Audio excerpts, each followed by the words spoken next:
ഇത് വൈറ്റമിൻ ഡിയുടെ ഒരു സപ്ലിമെൻ്റ് ആണ്. ഇത് നമ്മളെ ബോഡിക്ക് വളരെ ഇമ്പോർട്ടൻ്റ് ആയിട്ടൊരു സപ്ലിമെൻ്റ് ആണെന്ന് എല്ലാവർക്കും അറിയാം.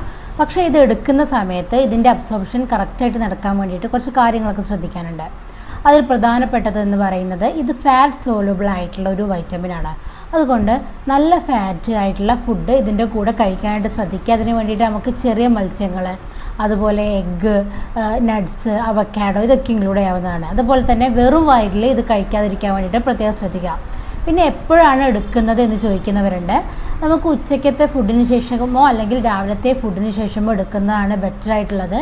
നൈറ്റ് ഫുഡിന് ശേഷം എടുക്കുന്നത് അവോയ്ഡ് ചെയ്യാം. അതുപോലെ ഇത് കഴിച്ചതിന് ശേഷം ഗ്രീൻ ലീഫി വെജിറ്റബിൾസ് ഒക്കെ ഫുഡിൽ ഇൻക്ലൂഡ് ചെയ്യാൻ വേണ്ടിയിട്ട് ശ്രദ്ധിക്കുക. ഇതും അബ്സോർപ്ഷൻ ഈസി ആക്കാൻ വേണ്ടിയിട്ട് ഹെൽപ്പ് ചെയ്യും.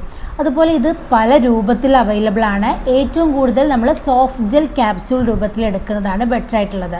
അപ്പോൾ ബോഡിയിൽ വൈറ്റമിൻ ഡി എടുത്തു കഴിഞ്ഞാൽ കറക്റ്റായിട്ടുള്ള അബ്സോർപ്ഷൻ നടന്ന് അതിൻ്റെ ഗുണങ്ങളൊക്കെ കിട്ടണമെങ്കിൽ ഈ പറഞ്ഞ കാര്യങ്ങൾ ശ്രദ്ധിക്കുക. ഈ ഇൻഫർമേഷൻ കൂടുതൽ ആളുകളിലേക്ക് ഷെയർ ചെയ്യുക.